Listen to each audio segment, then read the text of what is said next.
Documentary. I'm going to be interviewing this fellow from the Garden skate shop. Yep. So what's your name? I'm Scott Dingfelder. I'm a skater from way back, and I also work here, fortunately, which is great at my age to still be around the younger kids and everything and see all the new stuff. And so it's been kind of a 50-year journey for me almost for skateboarding. How did you how'd you get started with like the idea of just like, did you skate when you were younger? Yeah, I don't even remember the exact age or what grade I was in, but it seemed like in the early 70s, all of a sudden there was kind of a big surge in skateboarding around here. All of a sudden all the kids in school started getting skateboards. I was a little bit later, probably almost a year after other people started skating, and I just got into it, and it was just something I did every day. And they started having contests, and again, it was an everyday thing. I wanted to be the best. I don't think I was a natural at it, so I just really went out and I skated every day, working on just mostly it was flatland type stuff back then. There was no ramps or rails and things yet, but I just kind of, not to be arrogant, but within 6 months I got better than everybody, because it was my deal. It's just like, I'm gonna get good at this.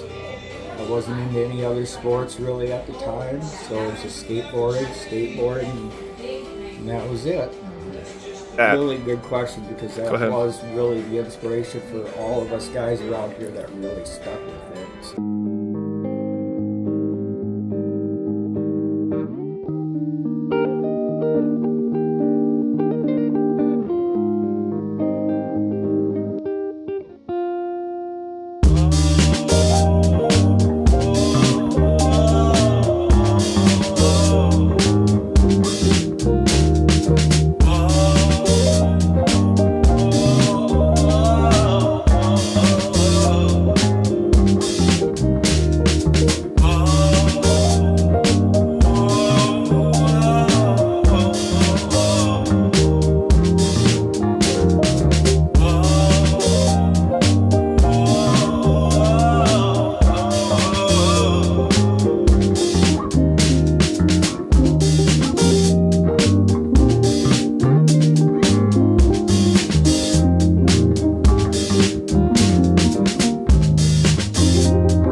Going outside of the local stuff, it got to be where start getting Skateboarder magazine was starting to be a big thing. And started seeing everybody in California and Hawaii skateboarding. Started seeing all the same people in the same pictures. Of course, for us, kind of a well-known thing for the mid-late 70s was all the Dogtown skaters, Venice Beach and Santa Monica and things like that. And so those were all our heroes. They were all the ones that were really going big, progressing in the sport, riding the pools, the ones that just, all the pictures in the magazine, the skate parks in California were starting to get bigger in the late 70s. And that's just kind of what we imitated. We learned from that. And there wasn't anybody really good around in our local area that we were learning from. We were seeing the pictures, and there wasn't a whole lot of video on things back then to watch, but it was just the pictures and going, okay, that's that's who we want to be. We just kept working harder and harder on that. Most of us at some point had traveled out there to ride the parks and things like that and kind of get involved with it, really see. But yeah, it was just really the southern. It was really different back then. Yeah. Yeah. It was such an early era where it was just growing so fast, and just from skateboard design and everything else, it was just like every month it was. Everything's moving really fast. New skateboards, new riding styles, new wheels, and it was just one thing after another back then. It was hard to keep up with it. New things. But yeah, it just kept us going all the time, and always gave us something to shoot for, and is what kind of kept us level-headed, kept us at contest instead of just a bunch of guys just running around. Not really knowing where to go or what to do, or never following through with anything. It was just kind of kept people more on an even thing and kept people's attitudes in check. You didn't go out and be a troublemaker. You were a skateboarder, and that's what you needed to do. Yeah. But yeah, definitely the California stuff back then was the big influence. Tony Elwood Jams, Stacy Peralta, people you see in all these old documentaries. Yeah, he's still skateboarding. Yeah, Tony? Yeah. I've watched a few of the documentaries lately just on YouTube just because I haven't seen them in a long time. Yeah, last time I saw in the video was in Steve-O skateboards with him, and there's a lot of that stuff. Yeah, Steve Olson was, we went to Minneapolis a lot, skateboarding, and there's a lot of skaters up there. But it took a couple years before we kind of got up and started mingling with them, and because we were just our own little group of maybe 15 people in Rochester. The stuff that goes back to the 70s and 80s, you start looking for that online. They're charging thousands of dollars for these boards.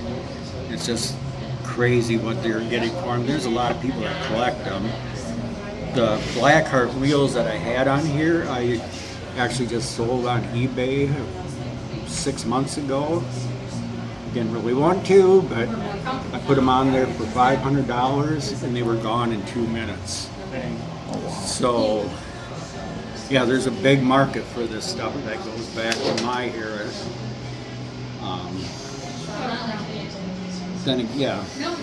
I grew up in the era where we idolized the Southern California skaters, the Dogtown guys and all that stuff, and I think a lot of people still do. Some people don't even know who they are, but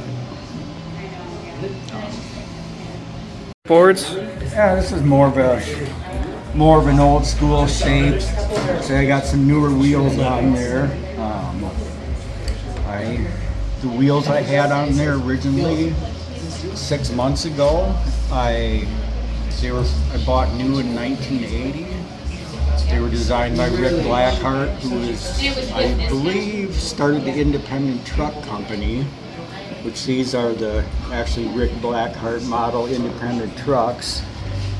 And an old school shape Elvis skate, and that's still pretty similar to what I still like to ride. And this is not what I began riding. I mean, I began riding something like that little yellow one way up in the corner up there. And that was closer to what I got for my first board as a Christmas present, whatever year that was, the first time I started skateboarding. But yeah, now that pretty much everybody is riding. You gotta figure out one. The typical popsicle stick board, a little bit lighter, narrower, made for more kickflip type of stuff. And this is almost, I'd say 90% of the people ride. At least 90 or more percent of the people ride these types of boards these days. I still like riding ramps. I like riding pools, and So I'm still back to riding the old 10-inch, 11-inch wide boards and things like that. Hi, my name is Kaplan, and I'm doing a documentary for digital arts, and I'm interviewing this fellow. What's your name? Hello, I'm Colin Gall. And we're at the skate shop, the Garden in Rochester, Minnesota. So, how did you?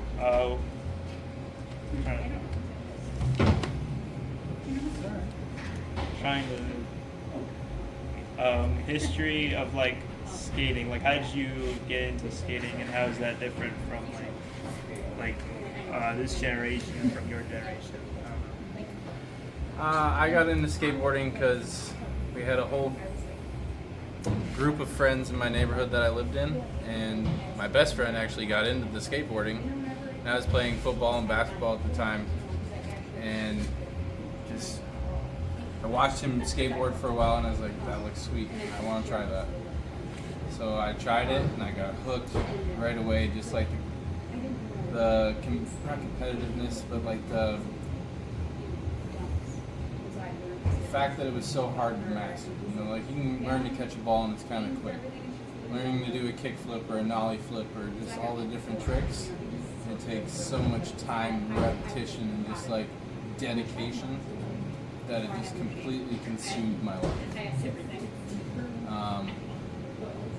And then skateboarding in Rochester has just kind of taken a little bit of a different turn. When I started skateboarding, it was more like during the Bam Margera, Ryan Sheckler era, where it was kind of cool to do it, but it was still an anarchy sport. These days, I feel like it's a little different, but I'm also quite a bit older than the younger generation like Charlie. So really, it's hard to say if it's really any different than it was, but it's definitely not as popular anymore, and it's not quite as big, but it's almost made it even more fun because the only people that are sticking around are the people who really want to do it. My name's Charlie, and I'm gonna do some tricks.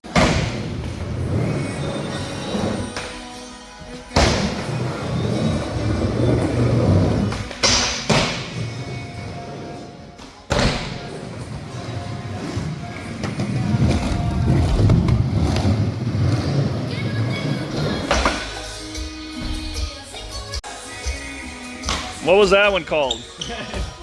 Kickflip? Yeah. I already knew what that was. All right. I played Skate 3. Yeah, it's the game. Yeah, it's so cool.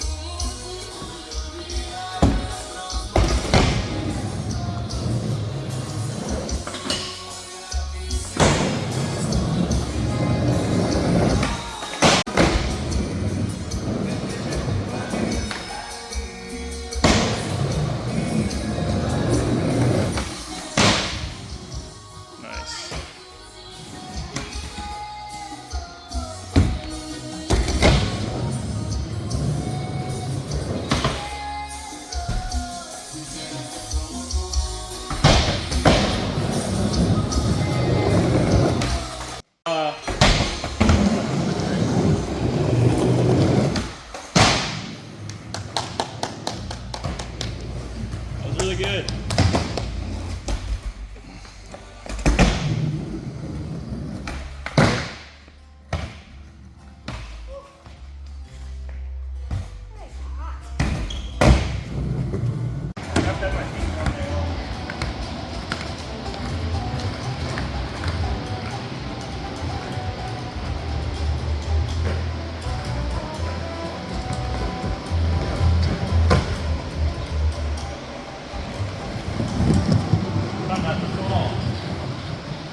it's a whole, you kind of lifting your whole body as you're going up to get your momentum going.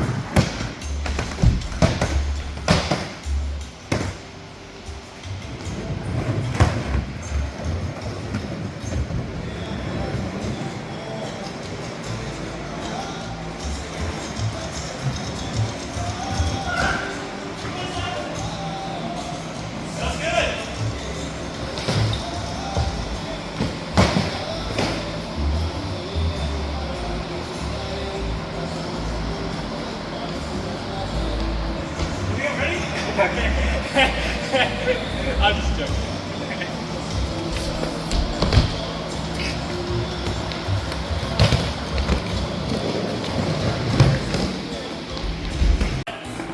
Go ahead.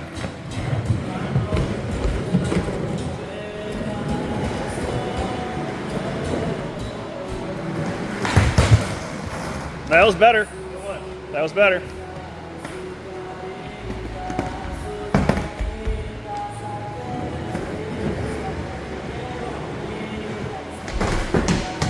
Gotta practice.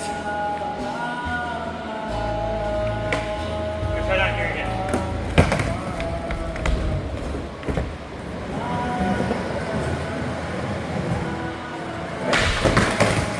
I gotta have the momentum.